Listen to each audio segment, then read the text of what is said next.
यदि हमसे घोर अपराध बन गए हैं तो भगवान कहते हैं सर्वधर्मान परित्यज्य मामेकम शरणं व्रज अहम त्वां सर्व पापेभ्यो मोक्षयिष्यामि।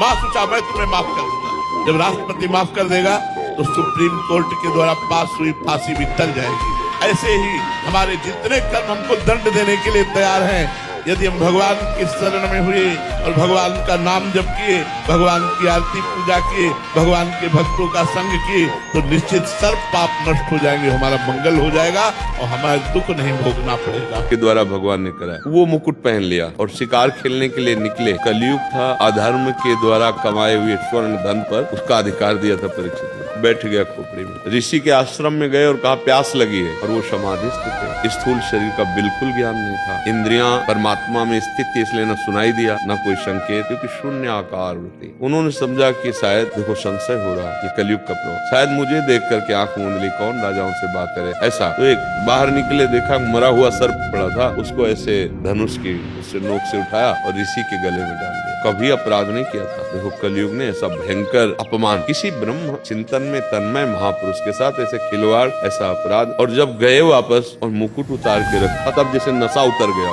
अरे ये क्या कर दिया, मैंने तो बहुत दंडनीय अपराध कर दिया, एक भगवत चिंतन में तन्मय महात्मा का अपमान कर दिया, भगवान मुझे दंड दे। उसी समय कुछ बालक उनके आश्रम में गए थे श्रृंगी ऋषि के साथ खेलने के लिए। तो देखा श्रृंगी ऋषि तो है नहीं, लेकिन उनके गले में, पिता के गले में वो मरा हुआ सांप। पूछा अन्य ऋषियों से जो बाहर अन्य आश्रम, इधर कोई आया था? बोले राजा परीक्षित, चक्रवर्ती सम्राट महाराज परीक्षित आए थे, उन्होंने किया होगा। तो गए तो श्रृंगी ऋषि जल में स्नान करके तो भगवत चिंतन कर रहे थे, ब्रह्म ऋषि बालक थे। उनका तुम यहाँ चिंतन कर रहे हो, तुम्हारे पिता का अपमान कर दिया महाराज परीक्षित ने। क्या? उनका मरा हुआ सर्प उनके गले में डाल दिया।